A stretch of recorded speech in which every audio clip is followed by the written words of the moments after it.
ова интрото кој што сите го баравте нели за гостите. Јас сум моментално во Шпанија, затоа е ова. Гостинот денешен е Ѓорѓе Војновиќ. Сакав да го викнам Ѓорѓе затоа што прво беше предложен од мојот кофаундер Наум, кој што беше на една од конференциите на Macedоnia 2025, каде што Ѓорѓе е дел од управниот одбор таму и држеше говор за лидерство во спортот и лидерство во деловниот свет. Им оставил очигледно доста јака импресија на Наум, затоа што Наум потоа го предложи, рече мора да го викнеш во еден подкаст. И затоа го викнав.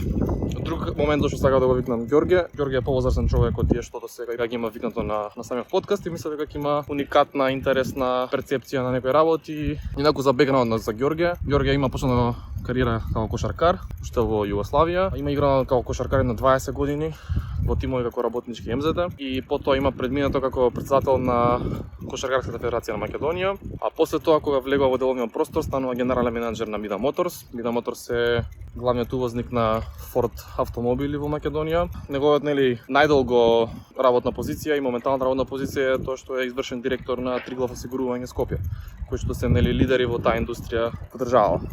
Така што мене ми беше поучно и интересно, така да се надам исто и ќе биде на вас.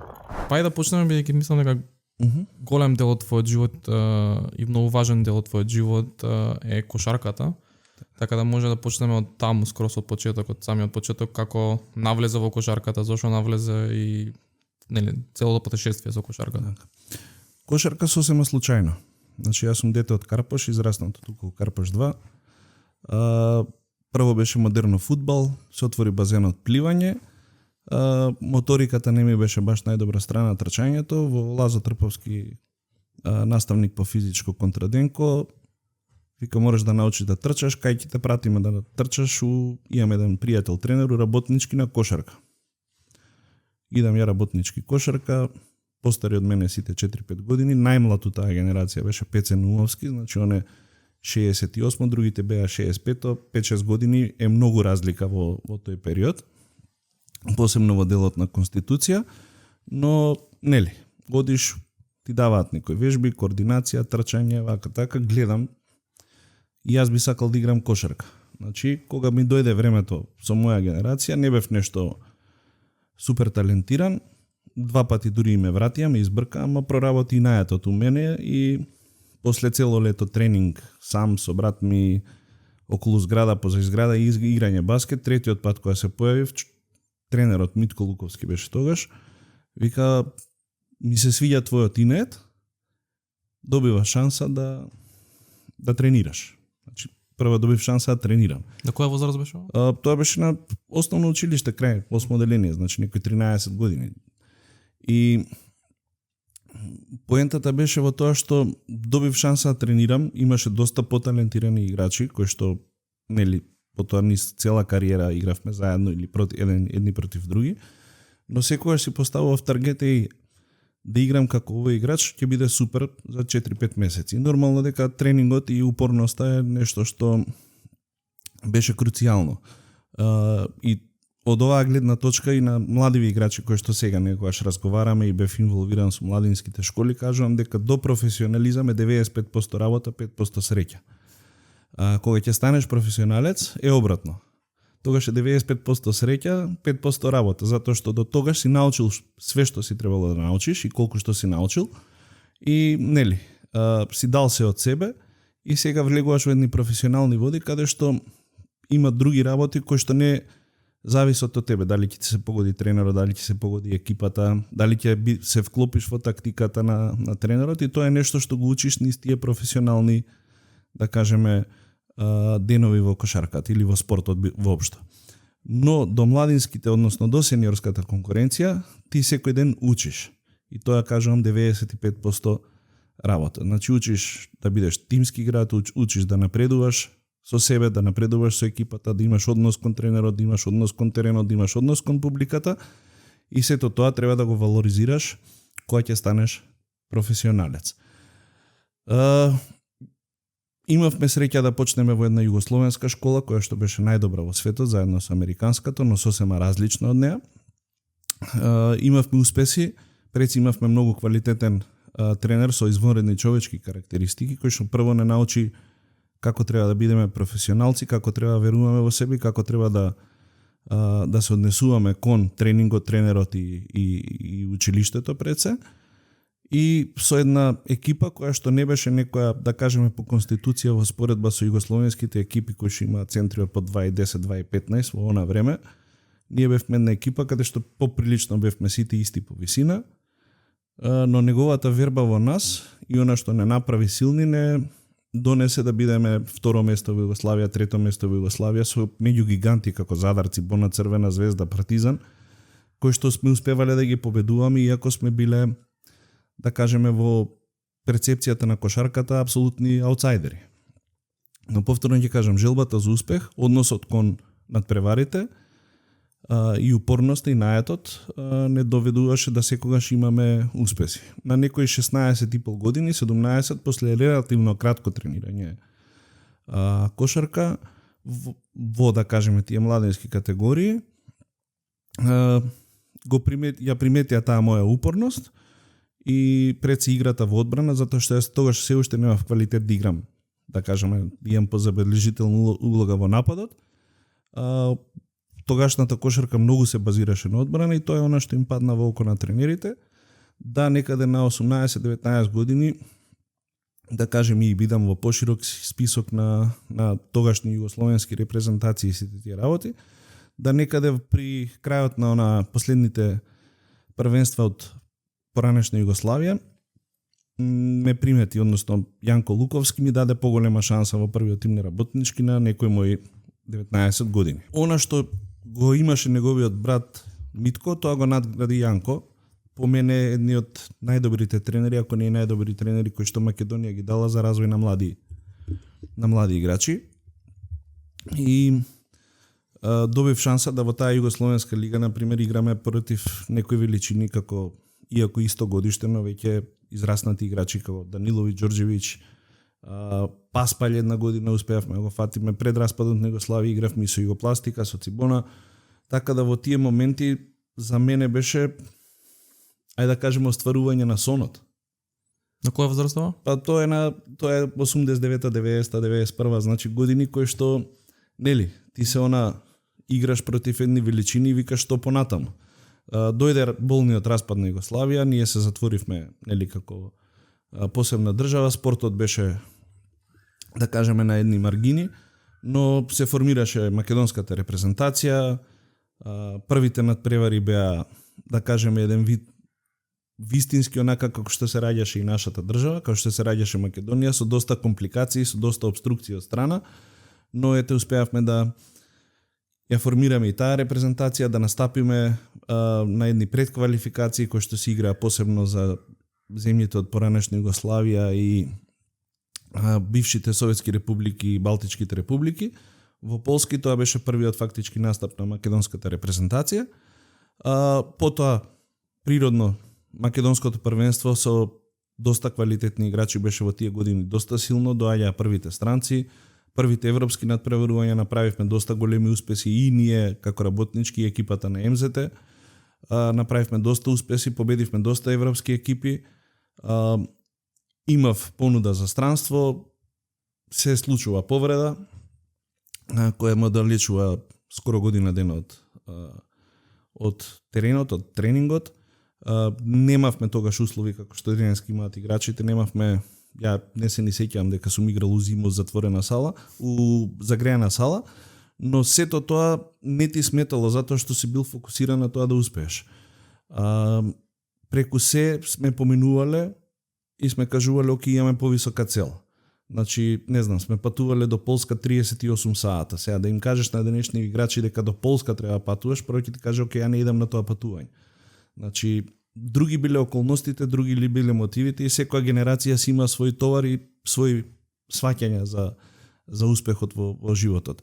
Но тоа па не направило подсврсти и да повеќе се радуваме на малите нешта. Еден од советите кои што ги дадов на мојот син е, кој што има исто амбиции, сака да успее и беше во спортот, сега, нели, во училиштето, радувај се на малите нешта за да ги постигнеш големите височини, затоа што треба чекор по чекор за да се оствари некоја цел. Може да направиш некогаш скок, но некогаш ете како мојата повреда може да биде 3 чекори назад.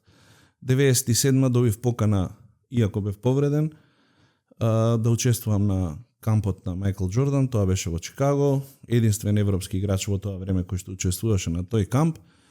Се вратив супер спремен, имавме изворедни 2 месеци за тренинзи, подготовки и сите тие работи. Ден пред, да кажеме, првиот надпревар во Еврокуповите и подпишување на договор во Турција, го скршив другиот зглоб, повторно година дена пауза и некако кариерата веќе оди во друг правец. Доста депресивни 2 години, со размислување дали да се откажам, дали не. Но Што возраст беше тоа тогаш? Па 97-8, значи во најдобрите години, 25-6 години, значи 27 години, најдобрите години да покажеш нешто. Јас седам дома со нозете во гипс, во лонгета, условите беа такви, клубовите многу не се грижеа тогаш за играчите, сам се лекуваш, сам си бараш пријатели по Америка, да идеш на рехабилитација на тие работи по Србија, но повторно кажам, тој некој инет и желбата да повторно се докажеш, кога веќе сите те отпишале, готово, он со 2 повреди веќе нема да заигра, не знам вака, не знам така. Се враќаш назад, работнички ти фала многу, ти беше повреден, не сметаме на тебе, предов во МЗТ. Во МЗТ не успеавме да освоиме титула, колку што освоивме со работнички, но си имаше една друга, да кажам, друга драж во екипата, друг осет, затоа што секогаш во тие години, посебно МЗТ беше аутсайдера, успеавме да добиеме некои купови, некои важни утакмици, некогаш екипата беше комплетно во распад, па иако имав понуди, да кажам, да одам во други екипи, ми беше не окей, јас ќе останам тука, затоа што тука треба да направиме нешто. Така да, кошарката и воопшто спортот е ups and downs. И без разлика на кое ниво си, победите се еднакво сладки и дали си можеби не знам у Македонија или си на Australian Open, чувството за победа, среќата е иста. Затоа што таа е целта која што ја остваруваш во моментот. Поразите се еднакво болни, но тоа е она што, да кажам, те прави секогаш подсврст, доколку сакаш да успееш, дека мораш да прифатиш дека не зависи секогаш се од тебе. И дека во моментите на неуспех треба да останеш мирен, сталожен, колку и да чудно звучи тоа и колку да мене не ми успевало до одреден период во мојата кариера, сепак треба да најдеш сили да го одиграш следниот надпревар, да го одработиш следниот тренинг и да дадеш се од себе, затоа што единствено тогаш си мирен со резултатот што го имаш. Тоа е мото кое што и ден денеска ми е, иако сум денеска, да кажеме, во деловниот свет, во бизнис светот, дека морам да направам се што е во моите можности, за да, кога ќе отидам дома, без разлика на резултатот, ја прво бидам мирен сам со себе. А ако сме направиле све што можеме на терен, или на тренинг, или на секој тренинг е ново докажување, све зависело само од нас. И тоа што сме го постигнале е резултат на нашата работа, квалитет во максималните можности. Доколку не го направиме тоа, секогаш ќе има едно ама да направе вака или да даде уште малку напор или да се посвете уште малце повеќе, секогаш тоа ама ќе боли многу. И затоа во секој момент гледам да дадам се од себе без разлика за што се работи, за да бидам мирен со резултатот кој што ќе го постигнам. Спортот и бизнисот имаат многу слични работи. Во спортот кој ќе свирне сирената и ќе биде, нели, заврши утакмицата, се вртиш, го гледаш семафорот и тоа е резултатот кој што е на утакмицата. Во бизнисот ќе дое 31.12, се затвара годината и тоа е резултатот кој ќе видиш во, нели, profit and loss statement, во билансот на успех ќе видиш што е резултатот на твојата работа. И тогаш ќе ревидираш дали све си направил што си можел или не. И ако не си направил, зошто не си направил? И како ќе се носи со тоа што не си направил све што си можел во моментот. Така да ете, од прилика, тоа е и ја започнавме некоја сличност помеѓу спортот, бизнисот или што и да е во светот. Спортот е една голема животна школа пред се, затоа што во спортот учиш да, па дури да е индивидуален, сепак имаш екипа позади себе или покрај себе и мораш да научиш да соработуваш, мораш да научиш да комуницираш, мораш да научиш да ги споделуваш радостите, маките, да имаш разбирање за секој член од својата екипа и најбитно од се е да научиш да ја почитуваш конкуренцијата во спортот, затоа што без тоа многу потежок ќе биде патот до успехот. Зошто? Затоа што постојат две конкуренции, истото е и спортот, истото е и во бизнисот. Значи постои една надворешна конкуренција каде што ние како да кажеме работнички или екипа А играме против екипа Б и тоа се нашите конкуренти кои што треба да ги победиме, но постои и една друга конкуренција која што се вика внатрешна конкуренција која што постои во секоја екипа, каде што секој се бори за подобро место во да кажам во групата, во екипата. Да, во екипата. И тоа е еден инстинкт кој што е всаден во човекот и кој што некој го има на посилна фреквенција, некој го има на послаба. И оние кои што ги имаат на посилна фреквенција, тие се да кажеме можеби предодредени да станат лидери, затоа што повеќе го посекуваат тоа и ја превземаат одговорноста на себе. Кога ќе научиш да се справуваш со внатрешната конкуренција, тогаш е многу полесно да функционираш и полесно да дојдеме до некаков успех. Зошто го кажувам тоа? Со овие другиве 5 души против кои што играш, тога е чисто. Сите, нели, сакаме да победиме и со нив ние немаме проблем. Еден против друг е фронтален судир. Внатрешната конкуренција е таа која што е многу попроблематична и која што треба да се менаџира. Различни квалитети, различни суети, различни карактери треба да ги вклопиш, односно да се вклопат, да ја постигнат заедничката цел и како да ги победат оние другите.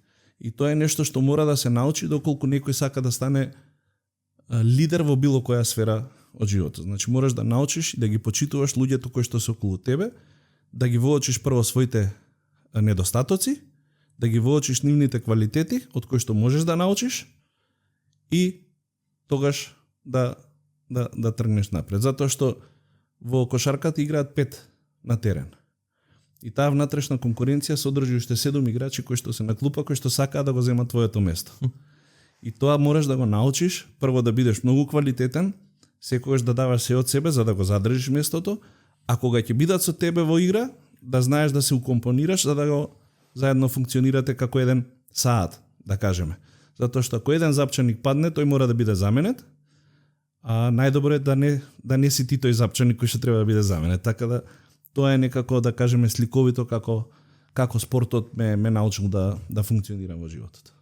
Што е некоја паралела, ја тоа ќе те прашам, а ти веќе почна, значи паралелата помеѓу бизнис и спорт. Као што точно ти нели можеш да извлечеш као паралела и што ти помогна за лидерство сега кога веќе ти нели тоа веќе втора половина од животот си фокусира на деловниот нели аспект, а преходно на спортот. Значи така ти веќе почнаме, може да уште да прошириш на тоа? Да.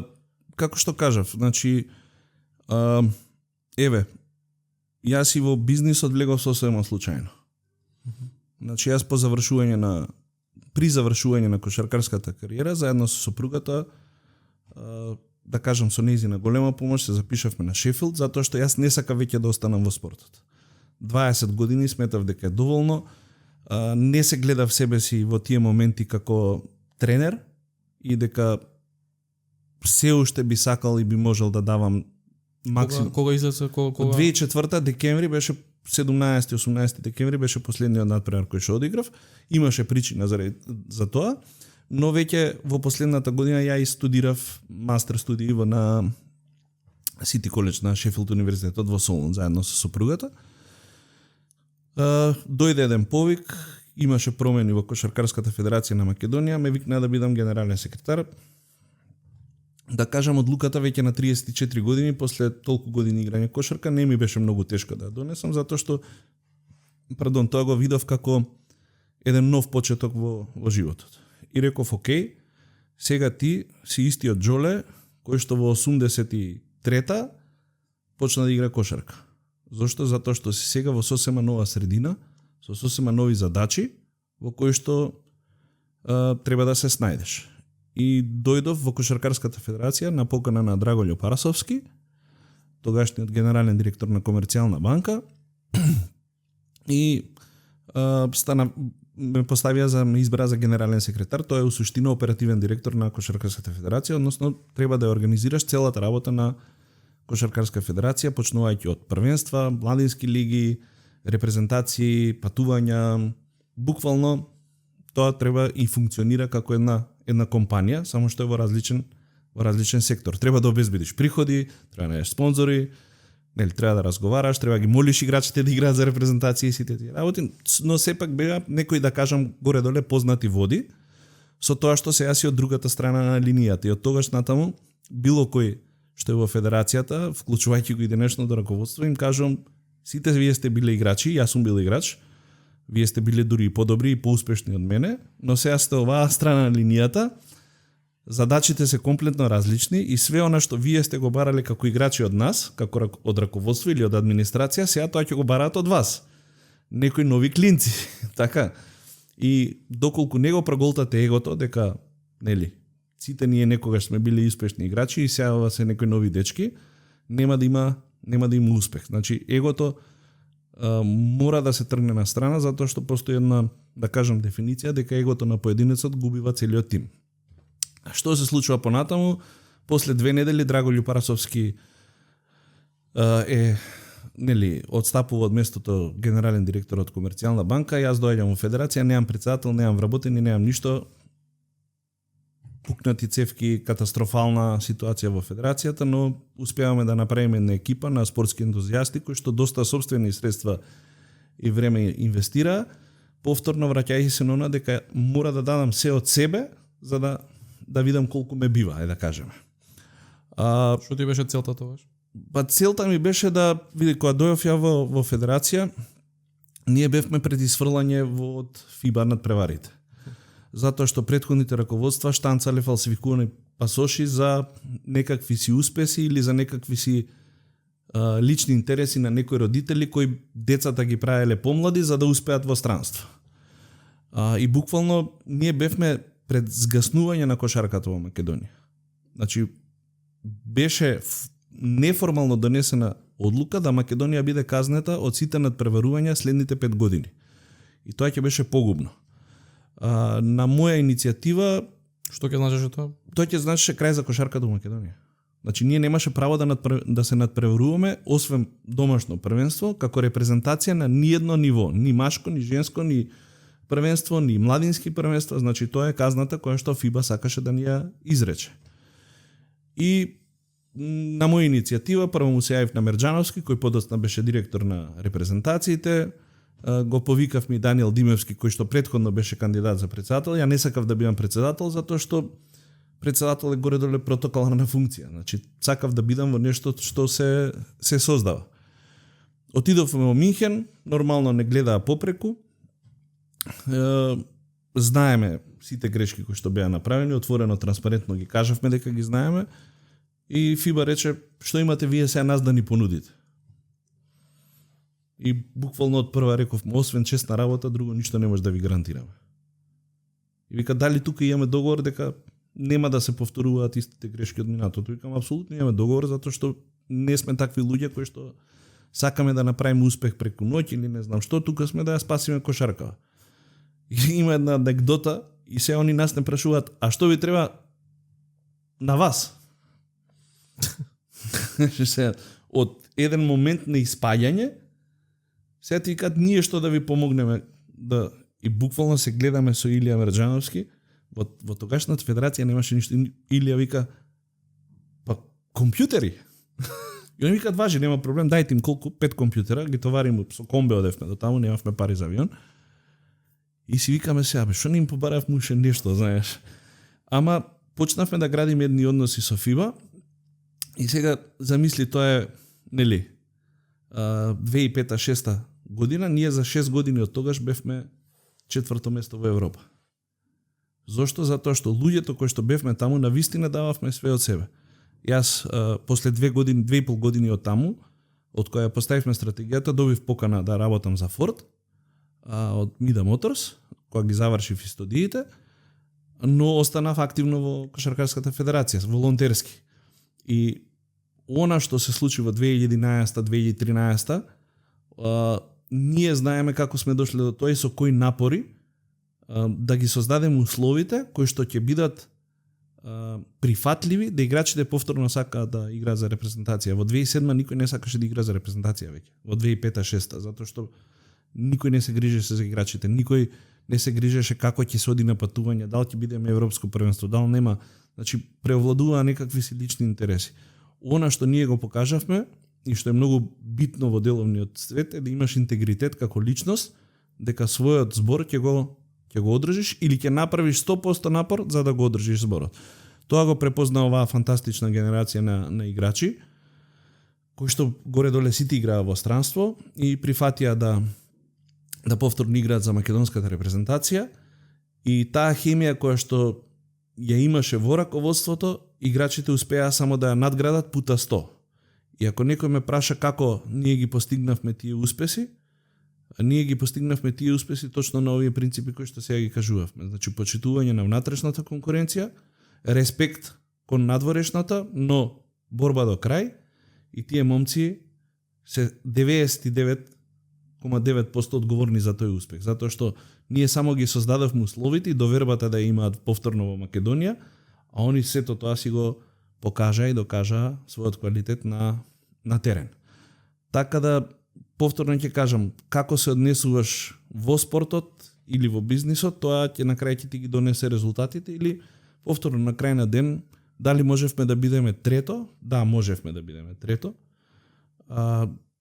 Една топка не делеше од бронзената медаља, најголемиот екипен спорт успех во историјата на Македонија. Се случи тоа што се случи, Стојановски го промаши зицерот. Но дали сме мирни? Да, затоа што прво никој не го очекуваше, второ дадовме се од себе и повеќе од тоа и стигнавме до таму кај што стигнавме. Јас бев во ложата на тоа првенство, гледавме, навивавме нормално, до нас беа сите официјални лица од ФИБА затоа што бевме апсолутен хит на првенството и генералниот секретар кој што не прими во 2005 вика не сгрешивме што верувавме во вас. Затоа што навистина Македонија беше прва, да кажеме, мала земја која што успеа да ја победи Литванија дома, успеа такви успеси, да ја победи Грција, да ја победи Хрватска, кои што веќе беа велесили во кошарката, но она што мене ми беше хајлайт на првенството. Коментарот на Ричардсон, кој што беше главен на судиите, на првенството, на организацијата, кога Стојановски го промаши зицерот, сите наши репрезентативци, тоа беше последните секунди од надпреварот, се стрча, го гушна и имавме чувство исто како да сме победиле. И коментарот на цела ложа на ФИБА, вклучувајќи го и Занолин и Ричардсон, беше ова е најубавото нешто што се случува на првенството. Ова е најубавата слика за кошарката. Ова е најубавата слика за тоа што вие го направивте. Тоа покажува таа енергија која што владееше тогаш, која што не доведе до таков успех. Супер. Cool. Што мислиш, каков е прогресот сега? Ти претпоставам уште си интимно инволвиран во федерацијата. Колкав прогрес има сега, кај сме во спорва, каде бевме преходно и зошто немаме ние светски првак во нешто? Зашто кај е нашиот Џоковиќ, кај е нашиот Јокиќ, кај е нашиот Дончиќ? Сите се тие тука негде. Она што е доста променето е системот на работа. И тие некои принципи кои што владееле порано, да кажем, во една таа југословенска школа и која што се уште владее. Се поместил пред. И која што се уште владее во Србија, во Словенија, во земјите кои што имаат успех во Шпанија, дека се базира на квалитет, на упорност, на некаква си перспектива, а не на моментален успех во младинските категории. Тоа е некако кај нас напуштено во моментов. Премногу школи, премногу разводниот квалитет, имаме доста талентирани, квалитетни деца, кои што покажуваат извонредни индивидуални способности на 13, 14, 15 години, но без ракавици кажам дека ни фали тренерски кадар кој што ќе ги надгради тие деца. Значи тренерите во моментов гледаат за некаков си брз успех, дали со оваа генерација ќе го освоим првенството на Македонија. Океј, ќе го освоиш и што? Кога следната година таа генерација веќе не ти игра затоа што во младинските генерации нели има некои посилни кои што можат да го избуткаат на надпреварот, но се гледа дека тука има лимитот, дека они немаат талент да бидат нешто повеќе. И сметам дека тренерскиот кадар, односно како и општо во образованието, е паднат квалитетот за да ги надградат талентите кои што децата ги имаат. Јас тврдам дека ние имаме таленти кои што можат за 5, 6, 7 години да играат во Евролига, кои што можат да бидат забележителни играчи, но кои што нема кој овде да ги надгради, па одат, да кажеме, во странство, но не во екипи кои што исто така ќе им понудат квалитет, него едноставно гледаат затоа што тренерот имал контакти па ги однел во Шпанија, ама ги однел во Шпанија во исто ниво на екипа како што се тука. И не гледам дека проблемот е во македонските играчи. Повеќе е во организацијата, како и во компаниите. Ако имаш добро поставена организација, ќе ги увидиш талентите, ќе ги надградуваш и тие ќе ти донесат успех. Ако немаш добро поставена организација во клубовите, ако немаш добро поставена организација во федерацијата, ако немаш правилен систем на селекција на таленти, ако не ги надградуваш, не можеш да дојдеш до комплетниот успех. Некогаш ќе дојдеш до нешто, не знам, ќе играме А дивизија, јуниорско првенство, но јас сум сигурен дека нашите момци можат, млади играчи можат многу повеќе од тоа. Значи не е дека одговорот е мала земја сме немаме талент, тука повеќе системот не е таму за да го развие тој светски талент. Да видите во спортот веќе не постојат мали и големи земји. Светското првенство во фудбал е класичен пример. Хрватска во фудбалот е исто класичен пример. Не беше некоја голема земја, нема 5 екипи во Лига шампиони. Но има систем кој што знае да ги изгради талентите, да ги во наводници продаде во странство и да ги привлече назад да играат за нивната репрезентација. Значи све е во системот и во организацијата на компанија, на сојуз, на клуб, на било што. И тоа е нешто што овде фали. Делот на менеджмент во спортот е на најниски можни гранки. Тоа е моје мислење. Сега ако те вратам ја назад да бидеш одговорен пак за федерацијата и ти дадам некој голем буџет, ти што би направил? Па не е секогаш до парите. Не е до парите моментално проблемот? Па не, сега еве пак ќе кажам, минатите раководства и сегашното раководство имаат многу повеќе пари него ние што имавме. Ние дојдовме со блокирана сметка од 2 милиони евра.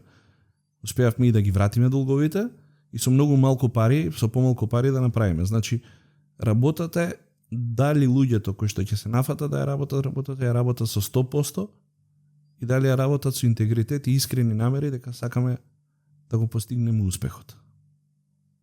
Успехот никој не може да ви го гарантира, но дали правиме се за да го направиме тој успех.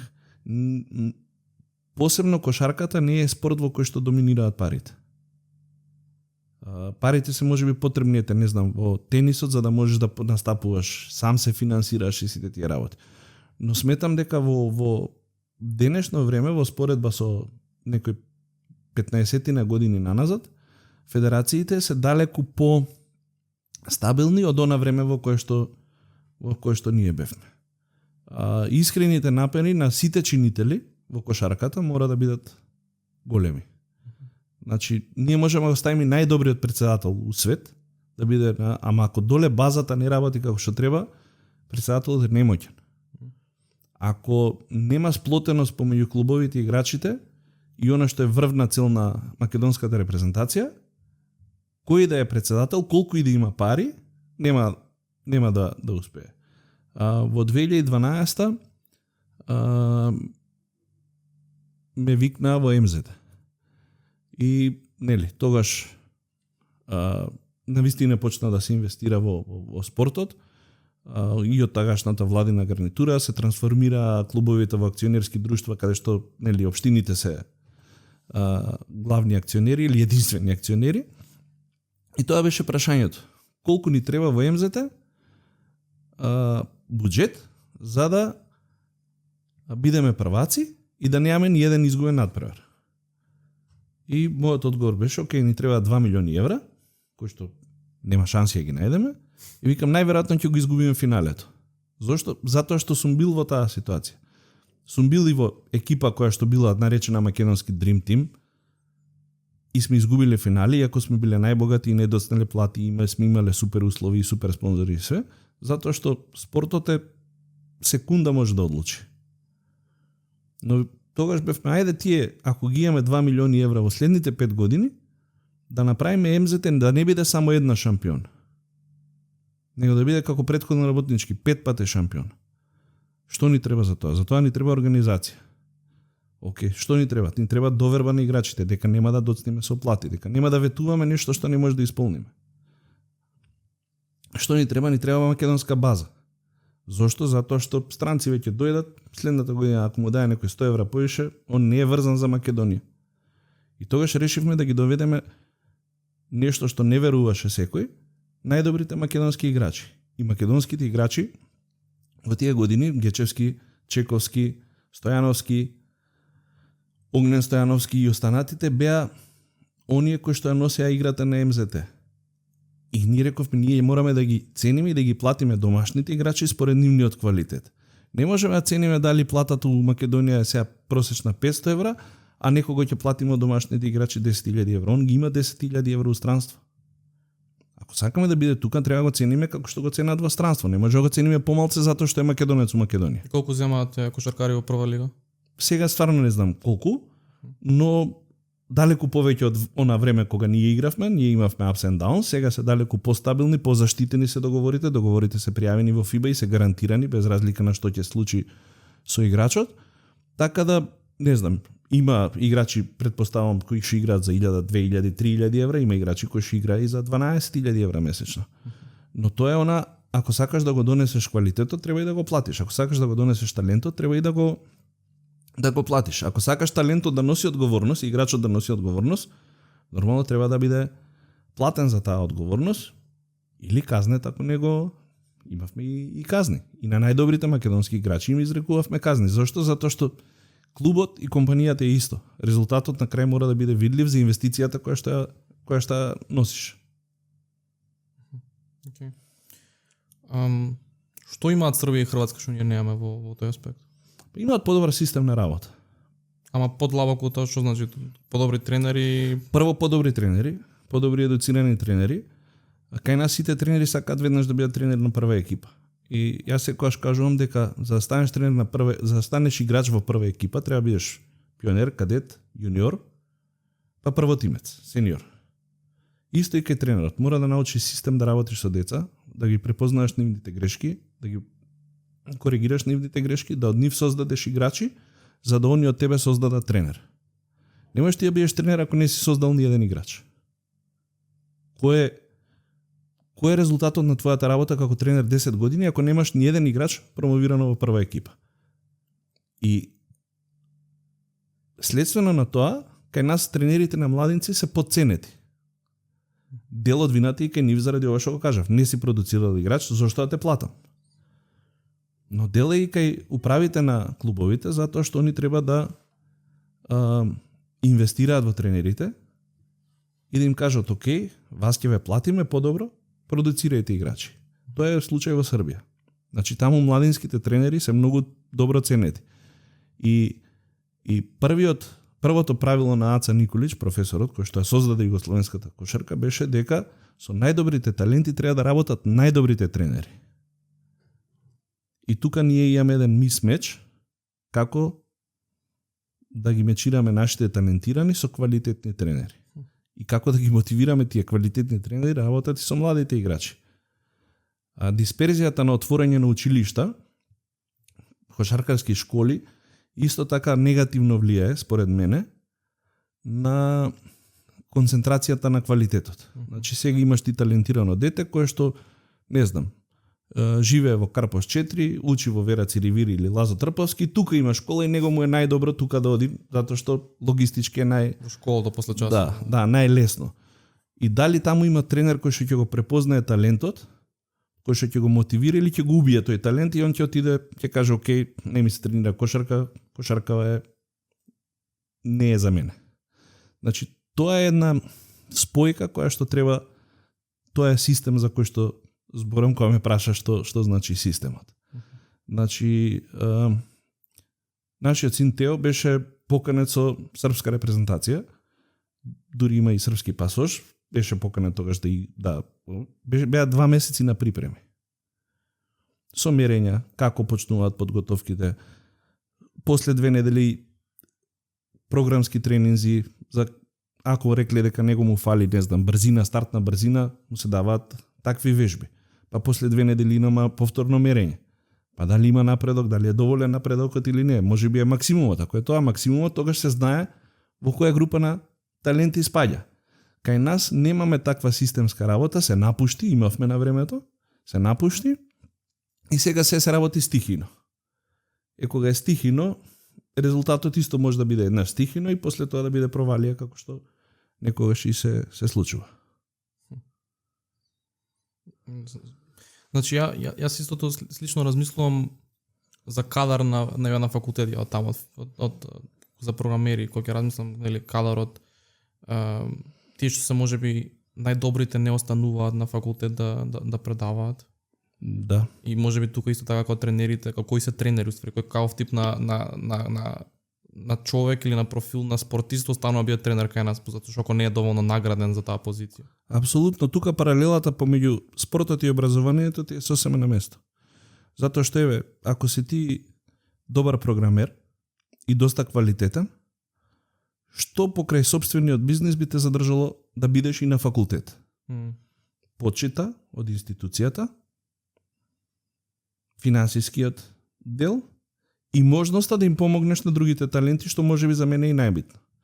Зашто тебе ако те ставиме професор на твојот факултет, ама ти ги врземе рацете и немаш со што да им предаваш и да ја пренесеш праксата, џабе го трошим и твоето време и немаме ресурси. И тука повторно се работи сега, не сум во тој систем, но повторно се работи колку ние имаме волја да ги задржиме нашите кадри и да признаеме дека некој е подобар од нас.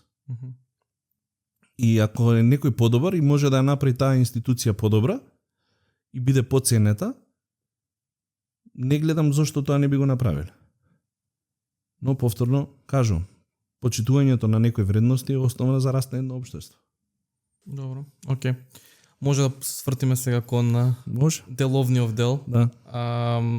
Ти рече, значи, од кошарката премина во Мида Моторс како извршен директор беше? Да, таму требаше да бидам флит менеджер, преку ноќ сопственикот на Мида Моторс, Маријан Миновски, кој ми ја даде реално и првата шанса да водам компанија, реши да бидам генерален директор, се е базирано на, не знам, некоја моја перцепција за компанијата во која што ме вработи. Јас израснав покрај Мида Моторс, тука живеев, цел живот сум, да кажам, бев во Карпош. Ја бев таму. Да, зборевме за тоа. И едноставно имав предмет, бизнис економија, во која што требаше да обработиме микро и макро средина. Микро јас ја одбрав Мида Моторс во делот на development. И да кажам, имав и истражување, имав и некои работи кои што бев во фирмата скоро 2 месеци, разговарав, си зборевме, ја гледав фирмата, почнав да спојувам таа теорија и пракса што имавме од Шефилд со што е применливо во компанијата. И тогаш свативме дека конкуренцијата доста се проширува, значи Македонија и продажбата на автомобили во тие години растеше со двоцифрени стапки на раст и беше прашањето до кога тоа. Но она што го видовме во компанијата беше дека репутацијата, јас направив истражување за компанијата, значи анкета, на купувачите од на Форд, и свативме дека after sales, односно сервисниот дел е послабата страна на компанијата и дека тука голем дел од незадоволството. И тогаш сопственикот реши да инвестира во тогаш најмодерниот сервисен центар во Македонија, каде што подоцна поголемиот дел од профитите доаѓаше од сервисот, отколку од продажбата на коли. Што кога дојде светската финансиска криза, се покажа како клучно за опстанок на компаниите, затоа што продажбите паднаа, но сепак колите мора да доаѓаат на сервис.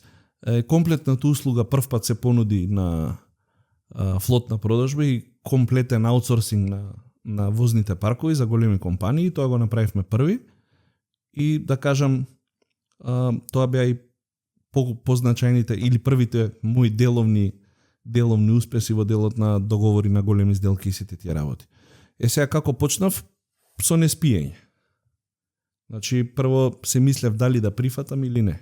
Колкава беше тогаш, што ја Мидамодор се сеќавам кога бев помалото гаражен, беше само сега огромен деловен центар. Да, тоа е огромен деловен центар, значи тоа е све резултат на визијата на која што имаше собственикот Маријан Миновски, кој што излегуваше од тогашниот шаблон на класичен македонски бизнисмен и навистина имаше визија да кажам ја проектите ги имам гледано, ова ќе го направиме, па си викаш па добро, окей, ајде ќе го направиме, тоа навистина се случи.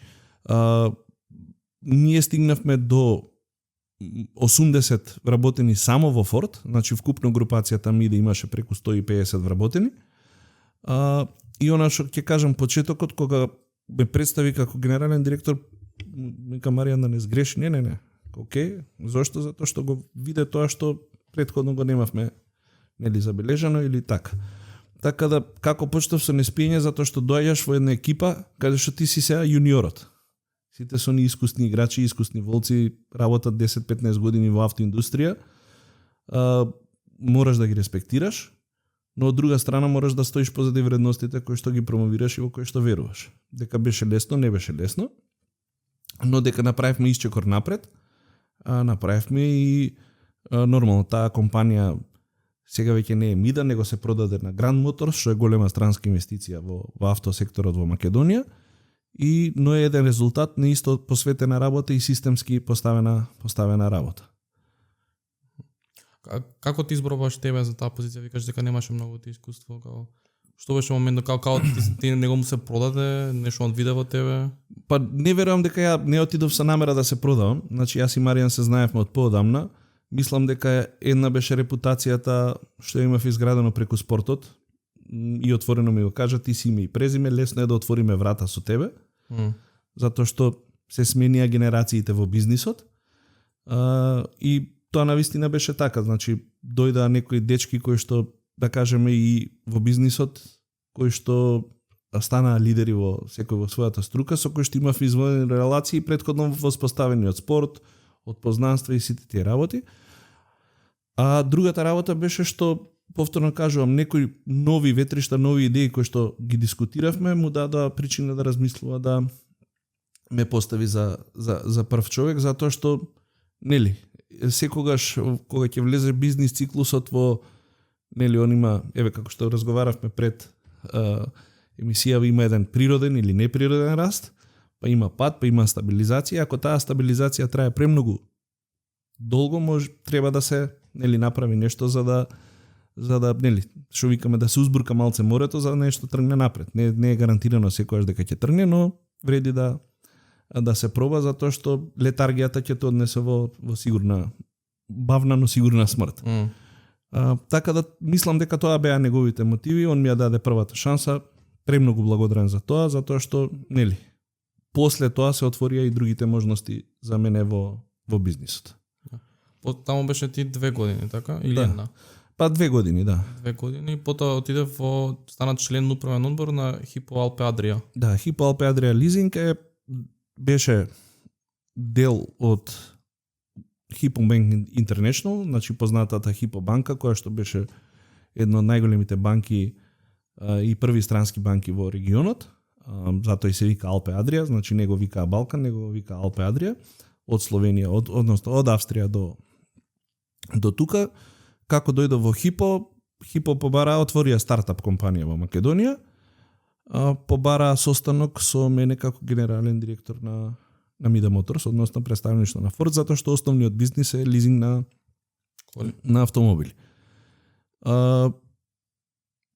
Тогашните австријски директори побараа состанок со мене, што е темата? Темата е Car Market Macedоnia, Leasing Opportunities, значи сите можности за финансирање, затоа што банките тогаш беа доминантни со кредитите, они тука ја видоа својата, да кажеме, шанса.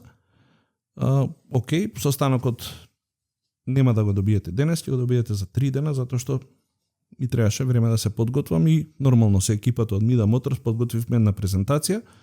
Пред се да ја представим Македонија како сигурна земја за нивната инвестиција и можностите и потенцијалите на македонскиот пазар за автомобили и финансирање. Значи никаква, како да кажам, друга цел немаше состанок, односно освен представување на нашата компанија, што све ние сме направиле во тие 2 години и каде гледаме кои се можностите за соработка со реномирана во тоа време групација како Хипо и кои гледаме дека се можностите на пазарот за бенефит на двете компании. Го државме тој состанок, екипата беше наша супер подготвена, релевантни податоци, едноставно и самите кажа, века ние до сега во Македонија немаме добиено ваков фидбек од пазарот, затоа Сеќаваш какви беа бројките тогаш? потенцијално Потенцијално колку е маркетот на лизинг во Македонија на коли? види, маркетот на лизинг во коли беше мал. Ќе се навратам на тоа, значи ние, не знам, ако продадевме 1000 коли, тоа беше огромен успех како компанија зборам. Значи, но пазарот беше доста лимитиран со финансирање, банките доста потешко ги одобруваа кредитите, беа ригидни во тој дел и сите тие работи, но имаше пазар, растеше пазарот, како што кажав, се појавија повеќе брендови, од гаража стана сервиси, стана салони за продажба и се виде дека странците гледаат потенцијал, затоа што просечната старост на возила по моето истражување беше над 20 години во 2007. Значи потенцијалот е тука. Сега треба да ги створиме можностите да секој купи кола. Дел зависи од економијата и примањата, но дел зависи од можностите на финансирање. Доминантна беше купувањето во кеш. Што е поразително за еден пазар, што е поразително и за една економија. Но кажаа дека до сега немаат ваков фидбек од пазарот. Заврши состанокот, се поздравивме, фала многу пријатно. Вечерта добив повик од директорот, дали сакаш, знаеш, организираме некоја вечера, он малку послабо англиски. И ја викам, окей, ќе дојдеме, а јас мислев дека ќе бидеме сите, да кажем, компании кои што продаваат автомобили на вечерата сами. И буквално беше, ние гледаме иднина дали би прешол кај нас. Затоа што представи она што го представи, гледаме дека има потенцијал да ја водиш оваа компанија. Сега повторно, не сум дел финанси, не сум банкар, не сум ова, но викам окей, предизвикот е тој, го прифаќам. Значи, Што тубе да го прифатиш да не останеш во Mida Моторс? па можноста да направиш нешто повеќе. Значи јас знам со Мида колку можевме да направиме. Знаев дека и компанијата, поради тоа што не е дел од светска групација, не може да направи огромни бројки. Значи, ако се збориме за конкуренција, избориме за брендовите на Porsche групација, значи они позади нив имаат финансирање, имаат банка, имаат огромни можности кои што може да го бустираат нивните продажби.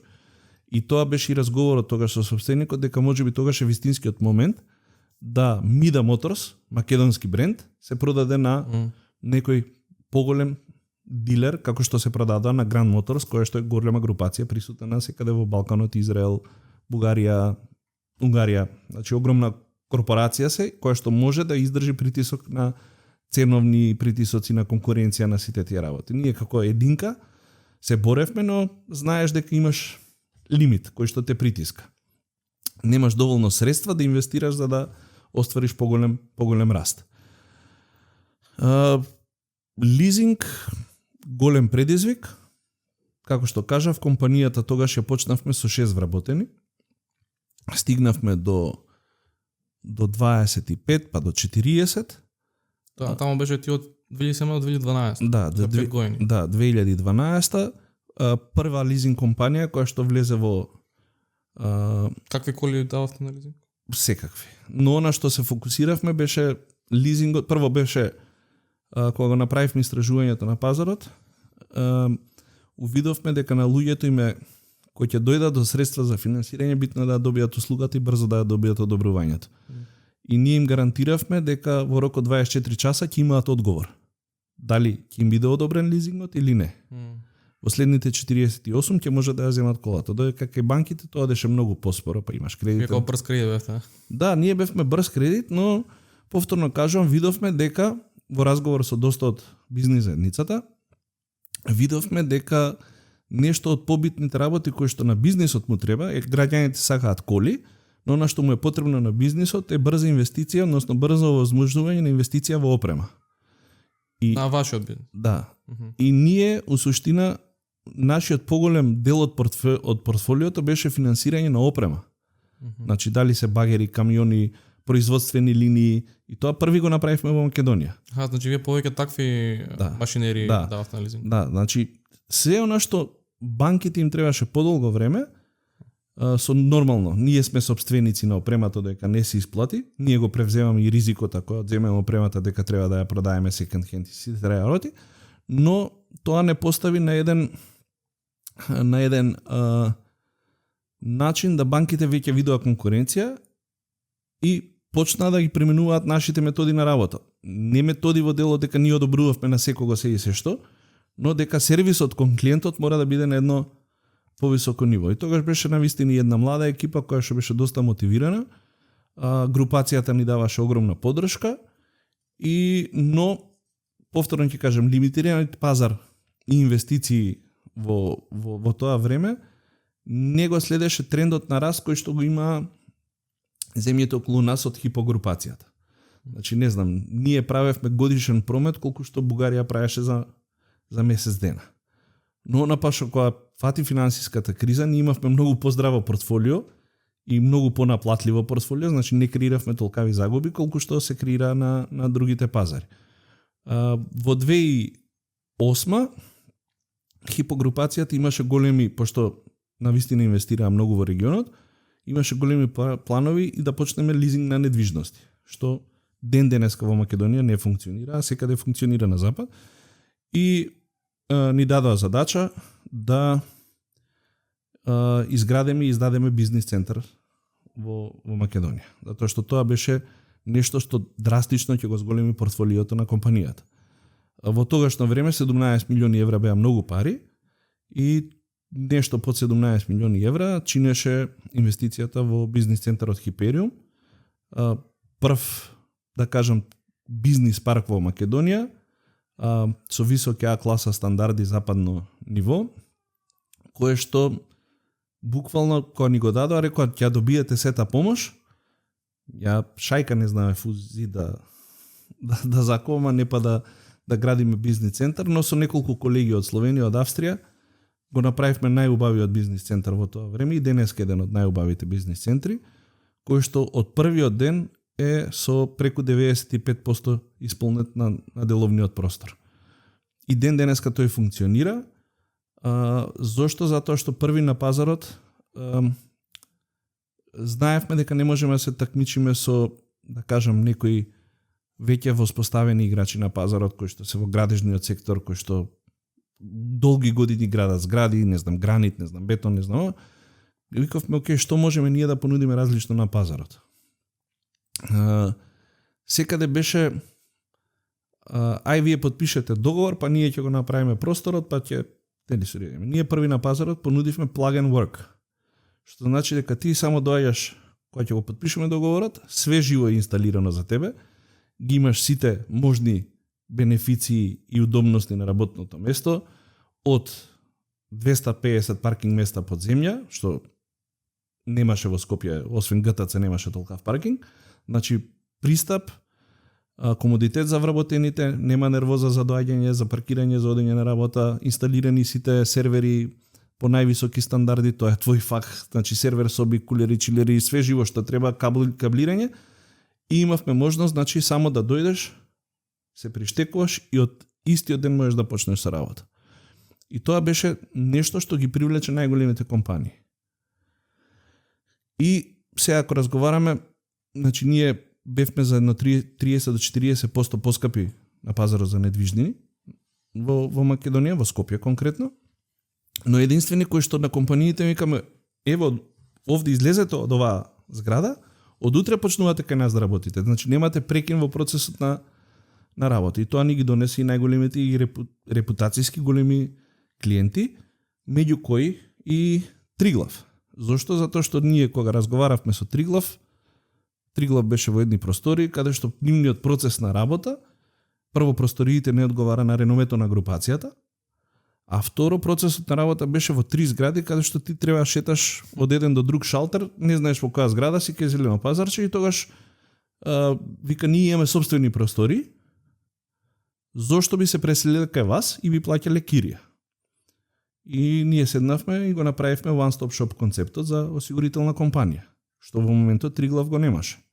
Поранешен Вардар, а сега Триглав. И ја кажев, јас дојдов да пријавам штета, доека пријавам штетата затоа што немате собствен паркинг, мене ми ја удрија колата од другата страна и јас не би размислувал веќе за осигурување кај вас. И тоа беше еден почеток на дискусии со Триглав, каде што нели они со преструктурирањето, со доаѓањето на странскиот капитал, на словенечкиот капитал, почнаа да бараат и локален менеджмент и врз основа на нашите разговори и моето гледање за нивната компанија и како тоа сметам дека би требало да се одвива и да бидат различни од останатите компании, затоа што искуството го има од лизинг, од секоја опрема која што беше или кола мораше биде осигурена, ние каде што ќе кажевме. И во принцип, затоа што тоа е наш асет, односно наше средство, доека не се исплати последната рата. Горе-доле ги знаевме квалитетите на секоја осигурителна компанија и можев да кажам што е она што мене ми смета кај Триглав. И тогашниот прокурист, односно представник на акционерите, рече, па кога знаеш што ти смета кај Триглав, како ти тоа би го исправил? Ја викам вака, без да здам, викам која е позадината на осигурувањето, но од кориснички аспект мислам дека ова може да се и треба да се подобри и добив покана да предам во Триглав. Така да, ете, тоа е некој пат во мојата кариера, некоја насока, а се базира на лични контакти и отвореност на она што сметаш дека може да биде напредено на другата страна. Нормално, влегов во осигурањето, доста комплициран бизнис, за кој што навистина треба доста познавање, и тоа го сватив од уште кога влегов во компанијата и буквално едно добри 9 месеци до година дена јас учев од моите колеги. Јас знам да водам компанија, но не го знаев кор бизнисот. Имав и постар колега кој што беше член на одборот на директори, но пред се од колегите кои што беа на терен и оперативни во бизнисот. Од нив ја црпев цела енергија и знаење, за да после тоа заедно ја водиме компанијата како на начин на кој што ја водиме. Мислам дека клучно беше она што на првиот состанок кажав дека јас имам 100% доверба од прв ден во нив. И дека имам доверба и во нивните идеи, дека нивните идеи се тие што ќе не водат напред, дека сите идеи ќе не успеат, не, дека сите идеи ќе ги прифатам, не, но дека оние што ќе ги идентификуваме како добри за компанијата, без разлика дали мене ми се свиѓаат или не, дали дошле од мене или не, ќе направиме 100% напор да ги исполниме. И дека мораме да бидеме различни од останатите компании. Ако се вратиме на како се запознавме, како дојдовме до интервјуто, што ми рече, значи 100% ми веруваш? Да, влегувам со таква намера, затоа што мислам дека можам да препознам кога и кого треба да поддржам некого во работата. И она кога ќе кажеш на луѓето да ги им даваш доверба, врската е сега повеќе и на нивна страна, и кажам единствено што треба да ја задржиме довербата. Не треба ништо посебно да направиме, да ја има исто ниво на доверба и вие да ја стекнете довербата во мене и да почне да функционираме. Во Триглав тогаш беше комплицирана ситуација, поранешни акционери, словенци, еден начин на работа во Вардар, нов модерен начин кој што го бара словенечката групација. И трето, каде што ние како лидери на пазарот мораме да го држиме тој маркет шер, да имаме органски раст, стабилен, на кој што сме најмногу фокусирани. Затоа што лесно е ние да направиме 30% маркет шер. Ќе даеме дисконт на све, сите ќе доаѓаат ќе купат кај нас, но после тоа нема да можеме да стоиме позади зборот. Она што го кажувам дека интегритетот кој што ќе го изградиш во бизнисот е најбитното нешто пред твоите колеги, купувачите и сите чинители на пазарот. Окей. Мене ми интересира, малку да те вратам назад на лизингов, ми е интересен бизнис. Добро. Секој бизнис е интересен. Да, точно. Кој профил на луѓе земаат лизинг, посебно кај нас? Ја обично знам дека земаат кредити и ќе купат кола. Или вие нудете тоа како алтернатива на кредитот? Да, алтернатива на кредитот, затоа што кај лизингот за жал згасна тој бизнис во Македонија затоа што мислам дека банките премногу осетија дека некој им трга од профитите, затоа што генерално малце лизингот е поскап, затоа што единственото обезбедување е средството кое што го даваш на лизинг.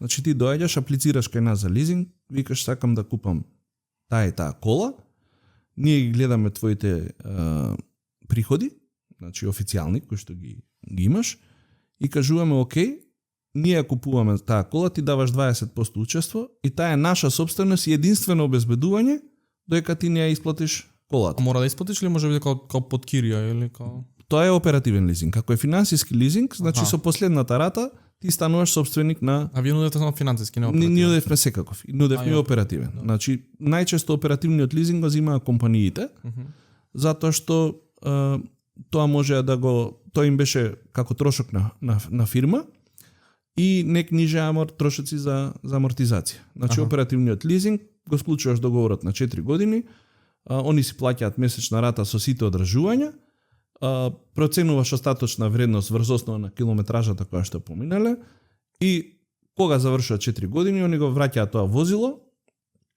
минус остаточната вредност и зимаат ново возило. Значи прават обнова на паркот. Возилото што ти го вратат, ти имаш можност да го продадеш или да го даеш повторно на некого на лизинг како кола која што знаеш каква е сервисната историја затоа што сите обврски биле на страната на лизингот. Значи сите сервиси биле вкалкулирани во ратата и едноставно он има пали вози варијанта за фирмата. Кај финансискиот лизинг е поинаку, значи со последната рата се префрла возилото на твое име и останува твое. И што е разликата со кредит? Па поедноставноста, во тоа време банките, например, покрај прво бараа повисоко учество, второ бара и дополнително обезбедување. И претпоставам и помалку ќе ти даде кредит него што вие биме дали. Така, да. Ние пошто го имаме средството кај нас како обезбедување, тоа ни е кор бизнис и знаеме да работиме со продажба на коли. Имавме големи бази на податоци, знаевме како да ги проценуваме ризиците, така да. Што се исплати повише да земам кола под лизинг или да купам? Ако да речеме некоја поскапа кола така. Зависи колку пари имаш. Значи, секаде во светот ретко кој ги врзува парите, посебно поскапа кола, да ги врзе сите пари. Значи, еве, конкретно ти имаш своја собствена компанија, сметам дека подобро би ти било да имаш лизинг, а кешот да го вртиш во компанијата, или да кажеме да земеш основни средства на лизинг. Сега не знам кој од лизинг компаниите тоа го прави, ама ние, например, на IT компаниите им ги финансиравме компјутерите и серверите, што за нив беше си отплаќа месечна рата наместо инвестиција од еднаш, не знам, 100.000 евра за сервери. Колку испаѓа поскапо за клиентот на крај? Па на крај, ако видиш колку имал обртни средства, ќе дојде можеби некогаш и поевтино. Што збориш? Да, затоа што се зависи каков ќе го направиш амортизациониот план на опремата. Значи, ако ти ставиш 100.000 евра во опрема и немаш обртни средства за развој на бизнисот, што си направил? Си купил опрема, немаш бизнис. Ако отплаќаш 100.000 евра на рати, значи си дал учество и ти останале 90.000 евра кои ги вртиш, тие ти генерираат нов бизнис. И ти се подобри пари него да ти бидат затворени во опремата. Затоа што го сервисираш, ја имаш опремата, ги сервисираш трошоците за опрема, а од друга страна имаш развој на бизнисот. Така да има своји предности лизингот, не за сите работи, но ете, лизингот на недвижнини е исто, нели, банките ти бараат дополнителна хипотека на стан. Кај лизингот беше програмирано да нема дополнителна хипотека, него едноставно ние сме собственици на станот додека не го исплатиш. Зашто не работи лизинг на недвижности кај нас? Имаше законски недоследности во делот дека се плаќаше двоен данок на пренос на собственост и немаше разграничување што е корисник, а што е собственик на овакво и се, значи, си имаше на крај се плаќаше дупло данок и не беше поволно за граѓаните. Океј. Значи Триглав ти дојде во 2012, така? Да. Таму си значи веќе 10-11 години. Да, 11 години. Имав една епизода во животното осигурување, но брзо се вратив назад, така да. Да. Сакаш збориме за тоа што беше тоа, зашо имаше на година кога што излезе од фирмата и се врати назад. Па да, се случија некои работи кои што да кажеме беа можеби и недоследности, беше и се погоди моментот да видиме што е и тој предизвик од животното осигурување. Сватив дека тоа е премногу спор бизнес за мене, со многу спора динамика. За среќа Триглав ја остави и јас и Триглав ја оставивме вратата отворена, се вратив, повторно ќе кажам, за среќа за една година и од тогаш се гледам себе си како прво лице на Триглав и се надевам дека така ќе биде уште долго време, затоа што имаме уште многу работи кои што можеме да ги направиме. Сакаме да ја водиме компанијата на поразличен начин од останатите компании. Стално сме, да кажеме, ако во 2012 имавме еден процес и визијата која што исполнивме во тие 4-5 години беше да независиме од надворешните канали на продажба и тоа беше еден храбар потек кој го поведовме заедно со колегите. Изградивме сопствена мрежа, инвестиравме во млади продавачи, во млади луѓе, во млади да кажеме отворени умови во бек офис, не само во продажба. Поминаа доста луѓе ни селекција во компанијата и Триглав беше првата компанија која што над 80% од својата продажба правеше од сопствениот канал на продажба, односно нашите вработени. Поинако како ја работи тоа? Па најчесто одат преку брокерските друштва, па спреговараш со нив, па они продаваат полиси како застапници во осигурување за тебе. И но тука борбата е кој ќе даде кон брокерот, ти идеш на станица за технички преглед и они ти викаат од кого сакаш полиса. Знаеш, не знаеш, се разбираш, не се разбираш, и они некој што ти кажа тебе ти полиса од Триглав. Да не спомнуваме други компании, не е фер. Зошто Триглав? Затоа што брокерот во моментот има највисока провизија за продажба Триглав. Ние не сакавме да одиме во таа насока, да се бориме со провизии, рековме ќе изградиме сопствена мрежа, лојални вработени кои што ќе ги делат истите вредности и ја гледаат и нината во таа компанија. Од кога го завршивме, го заокруживме тој процес, како што кажав, бројките се тие, едно време над 80% од продажбата беше од сопствени канали на продажба. Влеговме во еден друг процес. Кои се тие канали иначе? Па тоа се застапници, комерцијалисти, голем број на експозитури низ цела Македонија, значи ја покривме цела Македонија со преку 24 експозитури. И со тоа дадовме еден импулс дека компанијата верува во луѓето. И не се откажуваме од тој принцип и денеска. Повторно кажам, ние можеме со некој брокерско друштво да направиме брз скок во премија, но тоа ќе не чини многу. И која знам, тие трошоци ќе се додадат штетите, не е добро за профитабилноста на компанијата. По тој процес почнавме со, да кажеме, да одиме малку надвор од пазарот, да креираме нови продукти. Кај нас пазарот во Македонија 50% е автоодговорност, односно регистрација на возила, што, да кажеме, е доста голем дел од пазарот, ако е целиот пазар 130-140 милиони, значи голем дел од пазарот отпаѓа. Евра. Да, отпаѓа на тоа. Колкав процент вие го имате? Па ние го спуштивме до 37% во портфолиото. Зошто? Затоа што потенцијалот за осигурување на имот е огромен. Само 4%, 4 до 5% од вкупниот имот во Македонија е осигурен. Што збориш? И сега, значи, овде се тепаме сите за еден колач кој што е многу лимитиран, а ваму имаме потенцијал кој што требаме да го искористиме. Второ што зашто е тоа така 4%? Затоа што нема свест за осигурувањето. Значи ние одиме прво на насока да го едуцираме пазарот, да ги граѓаните да знаат дека осигурувањето на станот е поевтино него осигурувањето на кола. Мислам, тоа е факт. Но граѓаните тоа не го знаат, затоа што и кога правевме истражување, што мислите колку е осигурување на станот 60 квадрати? И он вика, ако колата, каското ме кошта 500 евро, ова е значи 1000. Не, ова е 100 евра. Годишно. Разбираш, значи, ама некако свеста е, чекај, колава, пред нешто на колава ќе се случи, статистички и така е. Затоа е поскапо. Да, но на станот е нешто кој што живееш. Без колата можеш да живееш. Ако ова не да Боже изгори, а не е осигурено, кај ќе живееш. И тука идеме во таа насока и на едукација на пазарот. Почнавме со нови продукти, со доброволното здравствено осигурување, кое што Триглав прв го воведе на пазарот. Значи, Како е тоа со јавно здравствено осигурување, како се споредува?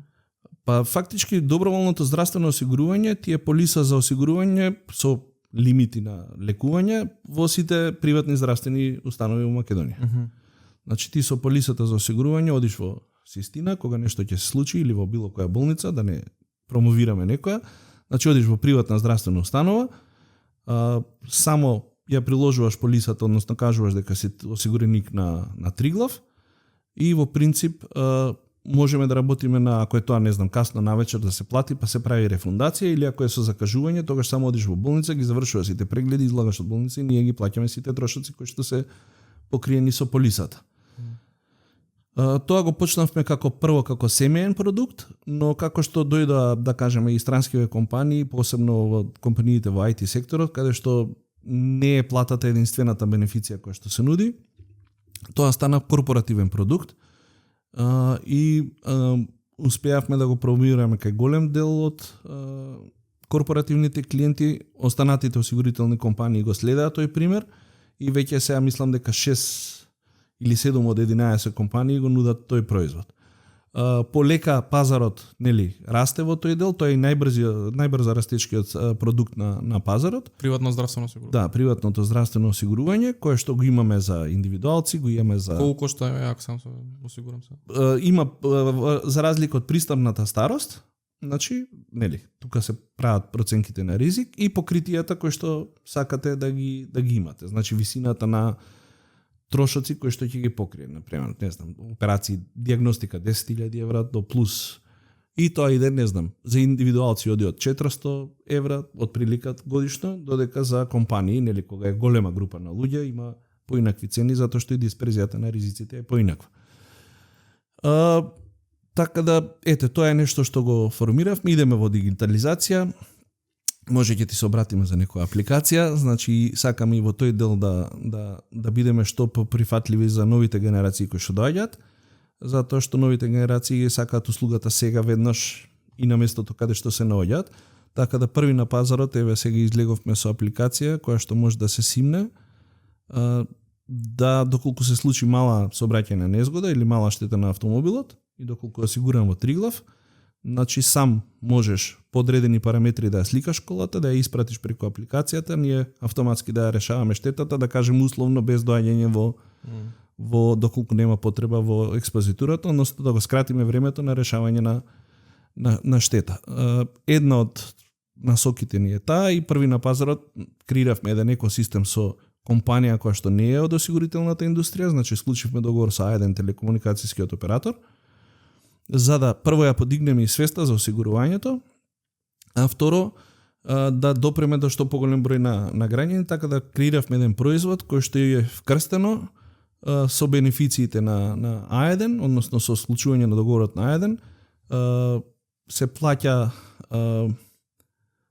200 денари дополнително осигурување на опремата која што се зима од А1, а за тоа ние како Триглав даваме и осигурување на домот. Условно значи дека за 2500 денари овој стан може да биде осигуран доколку се склучи договор за наем на телевизија, интернет, телефонија преку А1 и тоа не е толку, како да кажеме, повторно да направиме нешто различно на пазарот и да осигурувањето го правиме подостапно, односно по-осетно за граѓаните. Затоа што нели, доека нешто не се случи, никој не го ни бара осигурувањето. Кој ќе удри некој земјотрес, сите доаѓаат леле да го осигурам станот и тоа трае недела дена. После недела дена повторно истите тие нигде ги нема. Кога им се јавиш, ама ви дадовме понуда, нема да се деси. Абе пројде, ајде. Па беше за поплавите, па беше. Но нашиот народ не знам, така е научен и ние треба да дадеме еден нов правец, затоа што па на запад во ваков објект со колективно домување не смееш да немаш осигурување. Да, тоа ќе те прашав наравно статистички вајде да ги знаеш како се споредуваме ние со колку процентуално жителиве се осигурани за одредени работи во однос на запад, да. Па еве, вака ќе идеме од просечната висина на премијата. Значи, кај нас премијата по глава на жител некаде сега е претпоставувам можеби над 80, помеѓу 80 и 90. Што значи премија? Годишниот трошок што го плаќаш за осигурување. Добро. Значи тоа е некаде претпоставувам не си излезем по еве да кажеме и оптимистички дека ќе биде 90 евра по глава на жител. Во Словенија 2500 евра по глава на жител. Таму не постои човек, ретко постои човек кој што нема животно осигурување, кој што куќата нема осигурена на максималниот износ. Значи дефолтно становите во зградите по закон мораат да бидат осигурени. Тоа ќе регулирано со законот? Да. И од друга страна има дерегулација на пазарот за автоодговорност. Значи државата не ја диктира цената на автоодговорност. Кај нас државата ја пропишува цената на автоодговорност и таа не е променета од кога сум јас во Триглав. А од друга страна се потешко е за компаниите да ги исполнуваат обврските затоа што само во последната година цените на автоделови се скокнати заради инфлацијата 30-40%. Работната рака уште повеќе затоа што најголемиот предизвик за нас како економија ќе биде недостаток на квалитетна работна сила. Еви, кога правевме муавет, зборевме како ги задржиме младите. Така да тоа е предизвици со кои што ќе се соочуваме. Процентуално како ви се вертикалите поделени директно кон индивидуи, кон фирми, како приходот, како ви е поделено, тоа може да го споделиш или? Па не би го споделил сега со што е нели. Типови на осигурување што продавате? Значи ги продаваме сите класи на осигурување, има 18 класи од незгода, здравствено.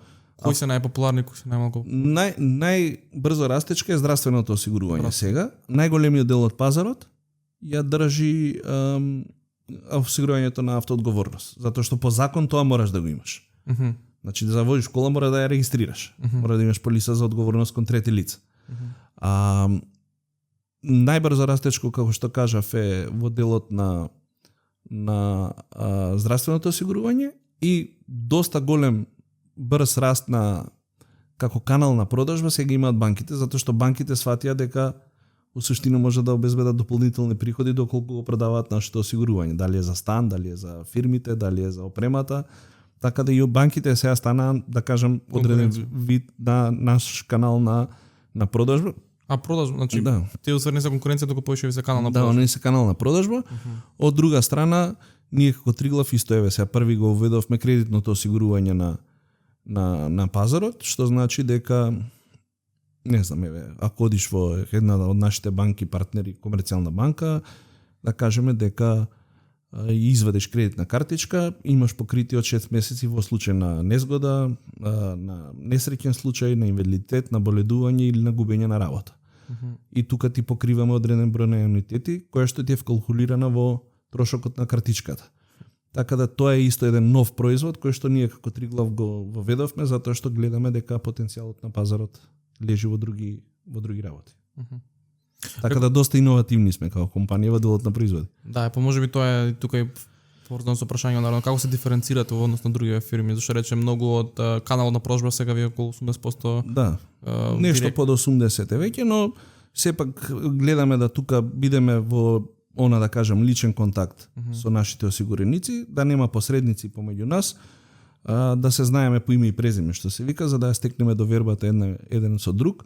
Секако дека сервисирањето на штети и држевењето на ВТУ-њето и нашето мото дека се ќе биде во ред, мора да биде на највисоко ниво. И она што еве ги спомнав неколку продукти каде што почнуваме први на пазарот.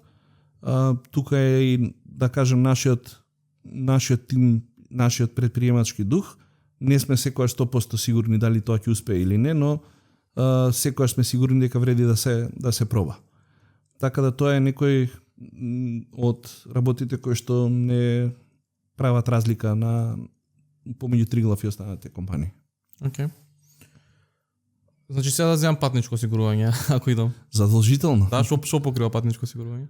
Па ти покрива до 30.000 евра во случај на, не знам, се случи нешто, па мораш да одиш во болница, итна операција, животно загрижувачка, да. Ке гледам да серам тоа до утре. Да. Можеш и онлайн да го извадиш, така да иди на triglav.mk, имаш патничко осигурување, 3 минути работа, го плаќаш со картичка, ти стига на мејл и безбеден си имаш број во случај на несреќен случај или да треба да одиш во болница, се јавуваш на тој број или одиш, плаќаш, рефундираме кој ќе се вратиш, тоа е тоа. Океј. Ти си инволвиран исто во Macedônia 2025 или Македонија 2025. Да. Може ми кажеш нешто повеќе за тоа, кои ви се, нели, целите, кое ти од кога си инволвиран таму, кој сега знам дека беше во Мајами бевте? Да, во Нејпалс имавме одбор на директори. Да. Македонија 2025 е непрофитна организација која што е формирана од наши успешни бизнисмени и селеници. Значи Мајк Зафировски, Џон Битов и некои други, кои што се нели основачи на Македонија 2025, каде што мотото е Building Stronger Nation. Буквално они сакаат и преку своето искуство, преку својата посветеност кон Македонија и ко живеат нели во странство, како реализирани успешни во секој во својот сектор, да помогнат на Македонија на секаков начин на кој што може да помогнат. Така во почетокот тоа беа посредувањето со носењето на странските инвестиции, првите странски инвестиции кои што дојдоа. Значи целата идеја е почната помеѓу средба помеѓу овие луѓе и Борис Трајковски, покојниот претседател, кој што побара помош од нив како Македонија да стане конкурентна земја економски. Луѓето со огромна верба во Македонија и огромна желба се нафатија да го формираат ова здружение, односно оваа организација. И се вика 2025 затоа што плановите биле дека до 25-та ќе влеземе во Европска унија и тоа, да кажеме, се поклопувало со некои цели на организацијата. Доста голем дел се имаат инволвирано во што е она што Македонија треба да го направи да биде прифатлива дестинација за странски инвестиции, и тука се навистина нивниот придонес, иако тоа не е видливо и не е рекламирано, затоа што такви се луѓето и таква е организацијата, е огромен. Со тоа што сега, например, имавме планови за фандрейзинг, значи Мајк Зафировски и Џон Битов програмите се оние кои што ги финансираат нашите бизнис лидери или потенцијални бизнис лидери, идни бизнис лидери да се образуваат на една од најдобрите школи во светот, бизнис школи во светот, тоа е Kellogg School of Management, каде што прво е тешко да се влезе, второ е многу скапо да се влезе и они ги имаат обезбедено средствата да навистина завиден број на наши луѓе, бизнис лидери, меѓу кои, ете да кажам и јас, имавме можноста да ги посетуваме тие школи, тие нивни, да кажам, не курсеви, него буквално мини MBA studies, кои што се доста амбициозни, кои што се доста бараат труд и посветеност, не е само да отидеш, затоа што и бараат и резултати од тебе, и она што е најдобро од тие школи е што остануваш во контакт и со луѓето со кои што си бил во клас, и со професорите за понатаму да можеш да црпиш искуство или да се советуваш. Тоа е едно од најголемите придобивки кои што нашите млади луѓе може да ги добијат од таа организација. Второ е, доста инвестираме во, да кажеме, имаме програма каде што реномирани бизнисмени од диаспората се советници во стартапи. И ги даваат своите размислувања, не се бизнес angels, значи не одат со инвестиција, но ги даваат своите размислувања и совети како некој стартап би можел по-лесно да се пробие дали на домашниот, дали на меѓународниот пазар или како да обезбеди по-стабилен раст. Имаме заедно со институцијата Претседател на Македонија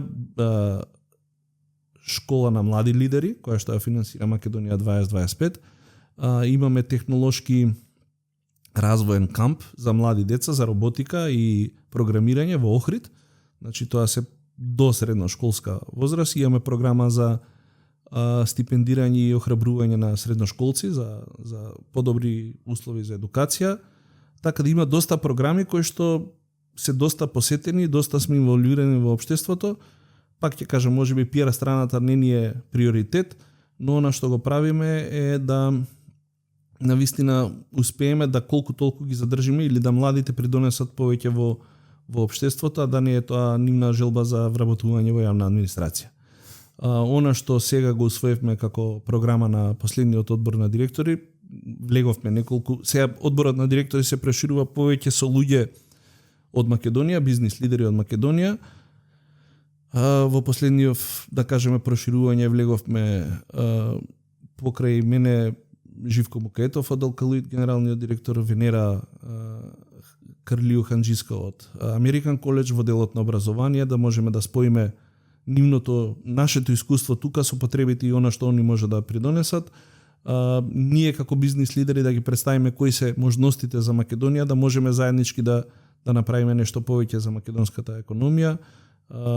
Генералниот директор на Тиквеш, Радош, исто влезе, така да сега повеќе да кажеме сме од македонскиот бизнис дел, за да имаме подобра размена на информации, да навистина знаат и они што во Македонија е потребно, дали во делот на едукација, дали во делот на поддршка на бизнисот, дали во делот на носење на странски инвестиции, дали во делот на комуникација со надлежните органи или власта или владата, да направиме поприфатлива дестинација за странски инвестиции и сите тие работи кои што можеме да допринесеме како Македонија 2025 во тој дел. Океј, добро.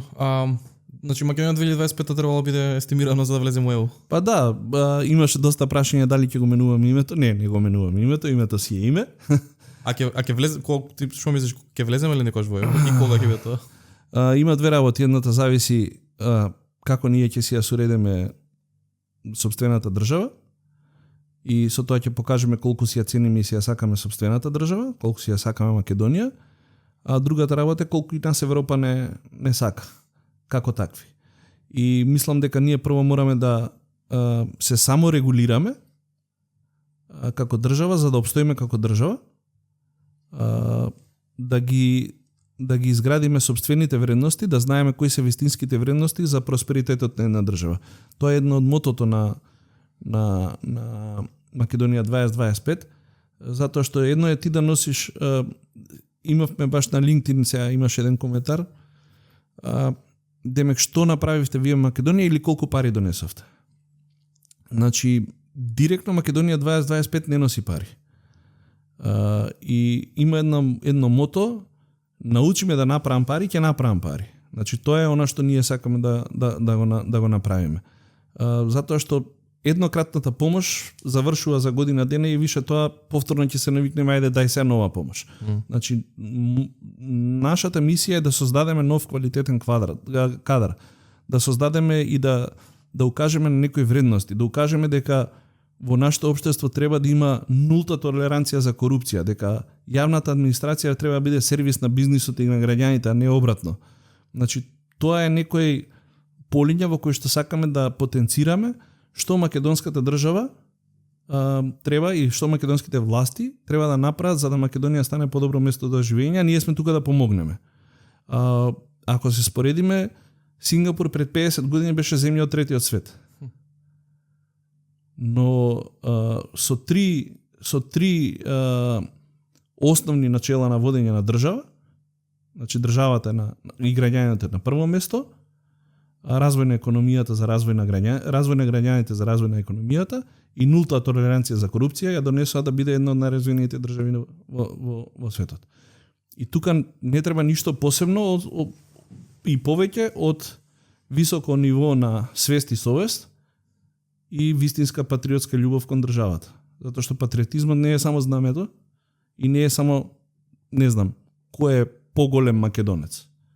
Тук патриотизмот е она што можеш да го оставиш пози себе. Ја кажувам во спортот, битни се медалите и резултатот, но секогаш е побитно што оставаш како легаси пози тебе. Што е трагата што ја оставаш.